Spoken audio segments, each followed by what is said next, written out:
Where did it come from? Yeah, well, Whose house mine did it come from? So Yeah, all of that I started. don't know, but I people, want the my people that pan want now. the pan back. Yeah. So what's that? So what's the story behind the plate? Don't want the pan back. Second You here. did that to Grandma? Give me my pan. Well, oh, that would be yours. What's the I story behind recognize the that plate? plate. I know. Okay, now we can hear the story about the plate. Story about the plate, Grandma.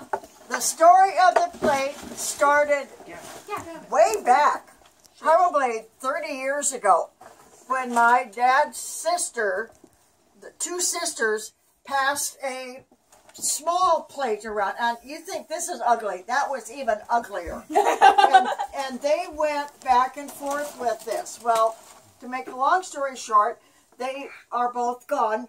And so my cousin Phyllis and I decided that we would start this plate. And it's only gone between her and I.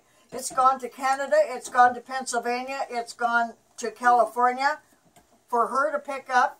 It almost got lost once, but we found it. And so, anyway, the Queen plate is tradition. Yeah. It is tradition. And when Phyllis and I go to the happy place, maybe one of you can pick it up and continue it. I don't know. Send it on a one-way ticket somewhere? Or? All the cousins. Yeah. I'm first on the roster. With the white elephant. Actually, technically, I am. That's all. Yes. I can see that happening. With There the you white go. elephant.